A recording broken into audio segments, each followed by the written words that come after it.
Hello everyone, ನಾನು Sushma. Veg wonders ಚಾನಲ್ಗೆ ಸ್ವಾಗತ ಸುಸ್ವಾಗತ.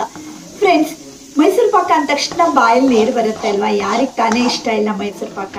ಸೊ ಮೈಸೂರು ಪಾಕನ ನಾನು ಈಗಾಗಲೇ ಸುಮಾರಷ್ಟು ರೀತಿಯಲ್ಲಿ ಮಾಡೋದನ್ನು ತೋರಿಸ್ಕೊಟ್ಟಿದ್ದೀನಿ. ಪ್ರತಿಯೊಬ್ಬರು ಒಂದೊಂದು ರೀತಿಯಲ್ಲಿ ಮೈಸೂರು ಪಾಕನ ಮಾಡ್ತಾರೆ. ಸೊ ಇವತ್ತು ನಾನು ತುಂಬಾ ಡಿಫ್ರೆಂಟಾಗಿ ಮಾವಿನ ಹಣ್ಣಿಂದ ಮೈಸೂರು ಪಾಕನ ಹೇಗೆ ಮಾಡ್ಬೋದು ಹೇಳೋದನ್ನು ತೋರಿಸ್ಕೊಡ್ತಾ ಇದ್ದೀನಿ. ಈಗಾಗಲೇ ಮಾವಿನ ಹಣ್ಣಿನ ಸೀಸನ್ನು ನಡೀತಾ ಇದೆ ಅಲ್ವಾ? ಸೊ ಮಾವಿನ ಹಣ್ಣಿನ ಕೇಸರಿ ಭಾತನ ಆಲ್ರೆಡಿ ತೋರಿಸ್ಕೊಟ್ಟಿದ್ದೀನಿ ನಾನು. ಹಾಗೆ ಮಾವಿನ ಹಣ್ಣಿನ ಬರ್ಫಿ ಕೂಡ ತೋರಿಸ್ಕೊಟ್ಟಿದ್ದೀನಿ. ಸೊ ಹೇಳ್ತಾ ಹೋದರೆ ತುಂಬಾ ಇರುತ್ತೆ. ಕೆಲವಷ್ಟನ್ನು ನಾನು ಡಿಸ್ಕ್ರಿಪ್ಷನಲ್ಲಿ ಲಿಂಕನ್ನು ಹಾಕಿರ್ತೀನಿ. ಫಸ್ಟ್ ಏನಂದರೆ, ಈಗ ನಾವು ಮಾವಿನ ಹಣ್ಣಿಂದ ಮೈಸೂರು ಪಾಕನ ಹೇಗೆ ಮಾಡೋದು ಅಂತ ನೋಡ್ಕೊಳ್ಳೋಣ. ಸ್ಟಾರ್ಟ್ ಮಾಡೋಣ. ಫಸ್ಟ್ ನೋಡಿ, ನಾನು ಒಂದು ಕಡಾಯಿಗೆ 1 ಕಪ್ ಆಗುವಷ್ಟು ಕಡಲೆ ಹಿಟ್ಟನ್ನು ಹಾಕ್ಕೊಂಡಿದ್ದೀನಿ. ಹೀರಾ ಕಡಲೆ ಹಿಟ್ಟಾದರೆ ತುಂಬ ಚೆನ್ನಾಗಿ ಬರುತ್ತೆ, ಸಿಕ್ಕಿಲ್ಲ ಅಂದರೆ ಪರವಾಗಿಲ್ಲ. ಹಾಗೆ ನೋಡಿ, ಸ್ಟವ್ ಆನ್ ಮಾಡ್ಕೊಂಡಿದ್ದೀನಿ. ದಪ್ಪ ತಳದ ಕಡಾಯಿನ ತೊಗೊಂಡ್ರೆ ಒಳ್ಳೆಯದು. ಆಮೇಲೆ ನೋಡಿ, ಈ ರೀತಿ ಕಡಲೆ ಹಿಟ್ಟನ್ನು ಚೆನ್ನಾಗಿ ಫ್ರೈ ಮಾಡ್ಕೊಳ್ಬೇಕು. ತುಪ್ಪ ಎಣ್ಣೆ ಏನನ್ನು ಹಾಕ್ಕೊಳ್ಳೋದು ಬೇಡ, ಹಾಗೇ ಫ್ರೈ ಮಾಡ್ಕೊಳ್ಳಿ. ತುಂಬ ಹೊತ್ತೇನು ಬೇಡ, ಜಸ್ಟ್ ಅದು ಬೆಚ್ಚಗಾಗಿದ್ರೆ ಸಾಕು. ಅಷ್ಟರವರೆಗೆ ಇದನ್ನು ಫ್ರೈ ಮಾಡಿಕೊಂಡು ಇದನ್ನು ಕೆಳಗಡೆ ಇಳಿಸಿಟ್ಕೊಳ್ತಾ ಇದ್ದೀನಿ. ಅದು ಫುಲ್ ತಣ್ಣಗಾಗ್ಬಿಡ್ಲಿ. ಅಷ್ಟೊತ್ತಿಗೆ ನಾವು ಉಳಿದಿರೋ ಕೆಲಸಗಳನ್ನೆಲ್ಲ ಮಾಡ್ತಾ ಹೋಗೋಣ. ಫಸ್ಟ್ ನೋಡಿ, ನಾನೀಗ ಇಲ್ಲಿ ಒಂದು ಮಾವಿನ ಹಣ್ಣನ್ನು ತೊಗೊಂಡಿದ್ದೀನಿ. ಈಗ ಮಾವಿನ ಹಣ್ಣಿನ ಸೀಸನ್ ಅಲ್ವಾ, ಚೆನ್ನಾಗಿ ಸಿಗುತ್ತೆ ಮಾವಿನ ಹಣ್ಣು. ಚೆನ್ನಾಗಿ ಸ್ವೀಟ್ ಇರುವಂಥ ಮಾವಿನ ಹಣ್ಣನ್ನು ಸಿಪ್ಪೆ ತೆಗೆದ್ಬಿಟ್ಟು ಈ ರೀತಿ ಪಲ್ಪನ್ನು ರೆಡಿ ಮಾಡ್ಕೊಳ್ಳಿ. ಮಿಕ್ಸಿಗೆ ಹಾಕಿ ಈ ರೀತಿ ಪಲ್ಪ್ ತೆಗೆದು ರೆಡಿ ಮಾಡ್ಕೊಂಡಿದ್ದೀನಿ. ಅದಕ್ಕೆ ನೀರೇನು ಹಾಕಿಲ್ಲ, ಹಾಗೆ ರುಬ್ಕೊಂಡಿದ್ದೀನಿ. ಮತ್ತೆ ನೋಡಿ, ಈ ಕಡೆಗೆ ನಾನು 2 ಕಪ್ ಆಗುವಷ್ಟು ತುಪ್ಪನ ತೊಗೊಂಡಿದ್ದೀನಿ. ಸಪೋಸ್ ನಿಮ್ಮ ಹತ್ರ ಜಾಸ್ತಿ ತುಪ್ಪ ಇರಲಿಲ್ಲ ಅಂತಾದರೆ 1 ಕಪ್ ತುಪ್ಪ ಮತ್ತು 1 ಕಪ್ ರಿಫೈನ್ಡ್ ಯಾವುದೇ ಸ್ಮೆಲ್ ಇಲ್ಲದೆ ಇರುವಂಥ ಆಯಿಲನ್ನು ನೀವು ಯೂಸ್ ಮಾಡ್ಕೊಳ್ಬೋದು. ಓಕೆನಾ?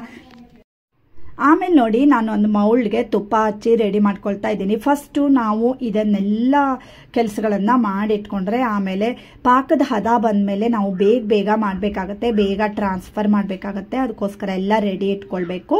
ಹಾಗೆ ಈಗ ನೋಡಿ, ಇದು ಒಂದು ಸ್ವಲ್ಪ ತಣ್ಣಗಾಗಿದೆ ಅಲ್ವಾ ಕಡಲೆ ಹಿಟ್ಟು, ಅದನ್ನು ಈ ರೀತಿ ಜರಡಿ ಮಾಡ್ಕೊಳ್ತಾ ಇದ್ದೀನಿ. ಈ ರೀತಿ ಜರಡಿ ಮಾಡ್ಕೊಳ್ಳೋದ್ರಿಂದ ಮೈಸೂರು ಪಾಕ್ ಟೆಕ್ಸ್ಚರು ತುಂಬ ಚೆನ್ನಾಗಿ ಬರುತ್ತೆ. ಖಂಡಿತ ಒಮ್ಮೆ ಈ ರೀತಿ ನೀವು ಮಾಡಿ ನೋಡಿ. ಆಮೇಲೆ ನೋಡಿ, ಸ್ಟವ್ ಆನ್ ಮಾಡಿಬಿಟ್ಟು ಒಂದು ದಪ್ಪ ತಳದ ಕಡಾಯಿನ ಇಟ್ಕೊಂಡಿದ್ದೀನಿ. ಅದೇ ಕಡಾಯಿನ ನಾಗೇನು ಕಡಲೆ ಹಿಟ್ಟು ಹುರ್ಕೊಂಡಿದ್ದೆ ಅಲ್ವಾ, ಅದೇ ಕಡಾಯಿನ ತೊಗೊಂಡಿದ್ದೀನಿ. ಅದಕ್ಕೆ ಈಗ ನೋಡಿ, 1.25 ಕಪ್ ಆಗುವಷ್ಟು ಸಕ್ಕರೆನ ಹಾಕ್ಕೊಂಡಿದ್ದೀನಿ ಮತ್ತು 1/4 ಕಪ್ ಆಗುವಷ್ಟು ನೀರನ್ನು ಹಾಕ್ಕೊಂಡಿದ್ದೀನಿ.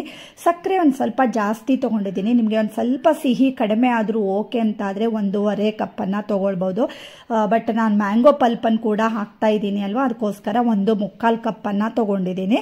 ಹಾಗೆ 2 ಕಪ್ ಆಗುವಷ್ಟು ತುಪ್ಪನ ತೊಗೊಂಡಿದ್ದೀನಿ. ಅದನ್ನು ಈಗ ಬಿಸಿ ಆಗೋದಕ್ಕೆ ಅಂತ ಇಟ್ಕೊಂಡಿದ್ದೀನಿ. ತುಪ್ಪನ ಲೋ ಫ್ಲೇಮ್ನಲ್ಲಿ ಇಟ್ಕೊಳ್ಳಿ. ಹಾಗೆ ಈ ಕಡೆಗೆ ಸಕ್ಕರೆ ಪಾಕ ರೆಡಿ ಆಗ್ತಾ ಇದೆ. ಸಕ್ಕರೆ ಎಲ್ಲ ಫುಲ್ ಕರಗಬೇಕು. ಇದಕ್ಕೇನು ಆ ಥರ ಪಾಕ ಗೀಕ ಅಂತ ಏನೂ ಇಲ್ಲ, ಫುಲ್ ಸಕ್ಕರೆ ಎಲ್ಲ ಕರಗಬೇಕು ಅಷ್ಟೇ. ಒಂದೆಳೆ ಪಾಕ ಅಂತ ಹೇಳ್ಬೋದು ಅಷ್ಟೇ. ಮತ್ತು ಇದಕ್ಕೆ ಈಗ ರೆಡಿ ಮಾಡ್ಕೊಂಡಿರೋ ಅಂಥ ಮ್ಯಾಂಗೋ ಪಲ್ಪನ್ನು ಈ ಟೈಮ್ನಲ್ಲಿ ಸೇರಿಸ್ಕೊಳ್ತಾ ಇದ್ದೀನಿ. ಸೊ ಈಗ ಸಕ್ಕರೆ ಪಾಕ ಮತ್ತು ಮ್ಯಾಂಗೋ ಪಲ್ಪನ್ನು ಚೆನ್ನಾಗಿ ಮಿಕ್ಸ್ ಮಾಡ್ಕೊಳ್ಳಿ. ಮತ್ತು ನಿಮಗೇನಾದರೂ ಮ್ಯಾಂಗೋ ಪಲ್ಪ್ ಬೇಡ ಅಂತಾದರೆ ನಾನೀಗ ಉಳಿದಿರೋ ಎಲ್ಲ ಸ್ಟೆಪ್ಗಳನ್ನು ಹೇಳಿದ್ದೀನಿ ಅಲ್ವಾ, ಅದೇ ರೀತಿಯಲ್ಲಿ ನೀವು ನಾರ್ಮಲ್ ರೆಗ್ಯುಲರ್ ಮೈಸೂರು ಪಾಕ್ ಕೂಡ ಮಾಡ್ಕೊಳ್ಬೋದು. ಹಾಗೆ ನೋಡಿ, ಮ್ಯಾಂಗೋ ಎಲ್ಲ ಚೆನ್ನಾಗಿ ಮಿಕ್ಸ್ ಆದಮೇಲೆ ಈಗ ಹುರ್ಕೊಂಡಿರೋ ಅಂಥ ಕಡಲೆ ಹಿಟ್ಟನ್ನು ಸೇರಿಸ್ಕೊಂಡಿದ್ದೀನಿ. ಇದನ್ನು ಅಷ್ಟೇ ಚೆನ್ನಾಗಿ ಮಿಕ್ಸ್ ಮಾಡ್ಕೊಳ್ತಾ ಹೋಗಬೇಕು. ಫಸ್ಟ್ ನಿಮಗೆ ಅದು ಒಂದು ಸ್ವಲ್ಪ ಗಂಟು ಥರ ಅನಿಸ್ಬೋದು, ಬಟ್ ಏನೂ ಆಗಲ್ಲ. ನೀವು ಕಂಟಿನ್ಯೂಸ್ ಆಗಿ ಮಗಚ್ತಾ ಹೋದಂಗೆ ಅದು ಎಲ್ಲ ಕರಗೋಗ್ಬಿಡುತ್ತೆ. ಹಾಗೆ ನೋಡಿ, ಈ ಕಡೆಗೆ ತುಪ್ಪ ಬಿಸಿ ಆಗಿದೆ ಅಲ್ವಾ, ತುಪ್ಪ ಬಾಯ್ಲ್ ಆಗಬಾರ್ದು, ಫುಲ್ ಲೋ ಫ್ಲೇಮ್ನಲ್ಲಿ ಇಟ್ಕೊಳ್ಳಿ. ಅವಾಗೇನಾಗುತ್ತೆ, ನಮಗೆ ಇದು ಮುಗಿಯೋಷ್ಟರಲ್ಲಿ ತುಪ್ಪ ಕೂಡ ಗಟ್ಟಿಯಾಗಿ ಬಿಸಿಯಾಗಿರುತ್ತೆ. ಈ ರೀತಿ ಮಧ್ಯ ಒಂದು ಸ್ವಲ್ಪನೇ ಈ ತುಪ್ಪನ ಹಾಕ್ಕೊಳ್ತಾ ಮಗಚ್ಕೊಳ್ತಾ ಹೋಗಬೇಕು. ನೀವು ಈ ರೀತಿ ತುಪ್ಪ ಹಾಕೋದ್ರಿಂದ ಅದು ಫುಲ್ ಪೊಳ್ಳಾಗಿ ಬರುತ್ತೆ. ಹಾಗೆ ಈಗಾಗಲೇ ನೋಡಿ ಫ್ರೆಂಡ್ಸ್, ನಾನು ಬೇರೆ ರೀತಿಯಲ್ಲಿ ಸುಮಾರಷ್ಟು ಮೈಸೂರು ಪಾಕ್ ರೆಸಿಪಿಗಳನ್ನು ನನ್ನ ಚಾನಲ್ನಲ್ಲಿ ಪೋಸ್ಟ್ ಮಾಡಿದ್ದೀನಿ. ಇದೆಲ್ಲ ರೆಸಿಪಿಗಳನ್ನು ನಾನು ಡಿಸ್ಕ್ರಿಪ್ಷನ್ನಲ್ಲಿ ಲಿಂಕನ್ನು ಹಾಕಿರ್ತೀನಿ. ತುಂಬಾ ಚೆನ್ನಾಗಾಗುತ್ತೆ. ಖಂಡಿತ ಒಮ್ಮೆ ನೀವು ಎಲ್ಲ ರೀತಿ ಮೈಸೂರು ಪಾಕ್ಗಳನ್ನು ಕೂಡ ಟ್ರೈ ಮಾಡಿ.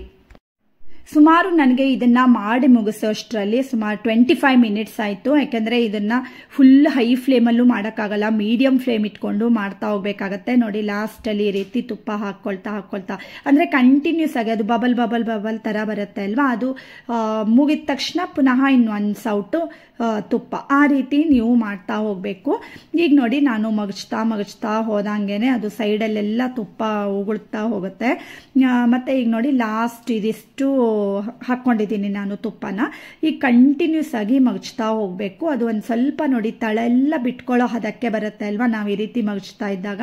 ಮತ್ತೆ ನೀವು ಈ ಟೈಮ್ನಲ್ಲೆಲ್ಲ ಕೈ ಬಿಡಬಾರ್ದು, ಕಂಟಿನ್ಯೂಸ್ ಆಗಿ ಮಗ್ಚ್ತಾ ಇರಬೇಕು, ಇಲ್ಲ ಅಂದರೆ ಕೆಳಗಡೆ ಹಿಡಿದೋಗ್ಬಿಡುತ್ತೆ. ಮತ್ತು ಮೈಸೂರು ಪಾಕ್ ಕೂಡ ಚೆನ್ನಾಗಿ ಬರಲ್ಲ. ಆಮೇಲೆ ಕಂಟಿನ್ಯೂಸ್ ಆಗಿ ನೀವು ಮಗ್ಚ್ತಾ ಇರಬೇಕು. ನೋಡಿ ಎಷ್ಟು ಚೆನ್ನಾಗಿ ಕಾಣಿಸ್ತಾ ಇದೆ ಅಲ್ವಾ. ಅದು ಪದರಾಗಿ ಬಂದ್ರೇನೆ ಮೈಸೂರು ಪಾಕ್ ಕೂಡ ಒಳಗಡೆ ಟೊಳ್ಳಾಗಿ ಬರುತ್ತೆ, ಜೇನ್ ಗೂಡ್ ಥರ ಬರುತ್ತೆ.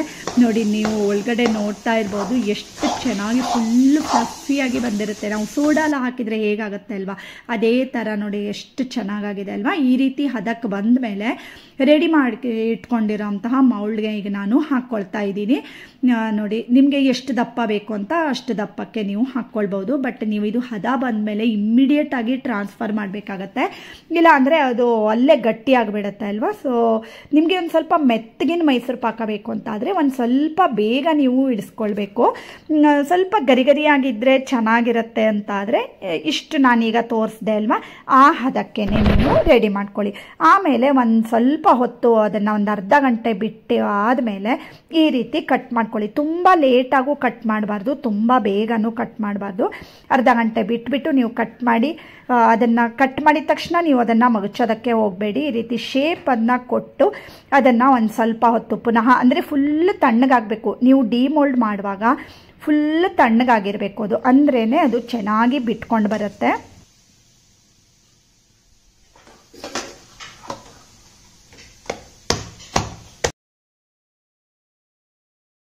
ಈಗ ನೋಡಿ ಎಷ್ಟು ಚೆನ್ನಾಗಿದು ಡಿಮೋಲ್ಡ್ ಆಗಿದೆ. ಸೊ ಬೆಸ್ಟ್ ಮೈಸೂರು ಪಾಕ ರೆಡಿಯಾಗಿದೆ ಫ್ರೆಂಡ್ಸ್. ನೋಡಿದ್ರಿ ಅಲ್ವಾ ಎಷ್ಟು ಬಿಡಿಯಾಗಿ. ನೋಡಿ ನಾವು ಆವಾಗಲೇ ಶೇಪ್ ಕೊಟ್ಟಿದ್ವಿ ಅಲ್ವಾ, ಎಷ್ಟು ಚೆನ್ನಾಗಿ ಅದು ಬಿಟ್ಕೊಂಡು ಬಂದಿದೆ. ಸೊ ಈ ರೀತಿ ನಾವೆಲ್ಲ ಬಿಡಿಸ್ಕೊಂಡು ಬಿಟ್ರಾಯ್ತು.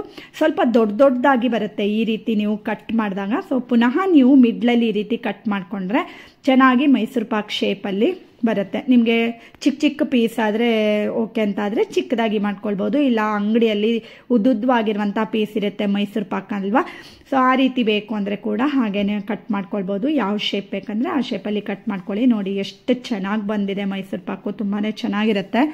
ಖಂಡಿತ ನೀವು ಒಮ್ಮೆ ಈ ರೀತಿ ಮೈಸೂರು ಪಾಕನ ಅಂದರೆ ಮ್ಯಾಂಗೋ ಮೈಸೂರು ಪಾಕ ಟ್ರೈ ಮಾಡಿ. ಮತ್ತು ಹೇಗೆ ಬಂತು ಅಂತ ನನಗೆ ಕಮೆಂಟ್ ಮಾಡಿ ತಿಳಿಸೋದನ್ನು ಮರಿಬೇಡಿ. ಉಳಿದಿರೋಂಥ ಮೈಸೂರು ಪಾಕ್ಗಳನ್ನು ಕೂಡ ಒಮ್ಮೆ ಟ್ರೈ ಮಾಡಿ ಹೇಗೆ ಬಂತು ಹೇಳೋದನ್ನು ಕಮೆಂಟ್ ಮಾಡಿ. ಮತ್ತು ಇವತ್ತಿನ ಈ ವಿಡಿಯೋ ಇಷ್ಟ ಆದರೆ ಗೊತ್ತೇ ಇದೆ ಅಲ್ವಾ ಫ್ರೆಂಡ್ಸ್, ಲೈಕ್ ಮಾಡಿ, ಶೇರ್ ಮಾಡಿ ಮತ್ತು ಸಬ್ಸ್ಕ್ರೈಬ್ ಮಾಡಿ. ಇನ್ನೊಂದು ಒಳ್ಳೆ ವಿಡಿಯೋ ಜೊತೆ ಬರ್ತೀನಿ. ಅಲ್ಲಿವರೆಗೂ take care. Thank you for watching.